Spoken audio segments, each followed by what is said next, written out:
Ang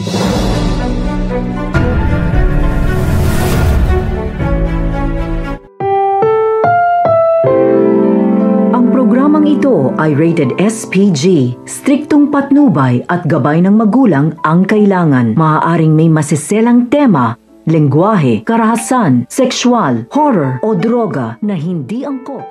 Pinagbigyan nga nito ni Justine ang pakiusap nga nito ni Giselle na makipagkita nga sa kanya. Subalit hindi nga naging magandang kanilang pag-uusap dahil punong-puno pa rin nga ng galit at sama ng loob nga itong si Justine sa nangyari noon kung saan pinamigay nga siya nito. Kaya naman tanging iyak na nga lang nagawa nga nito ni Giselle dahil hindi pa rin niya magawa nga nito ng kanyang anak na patawarin nga siya.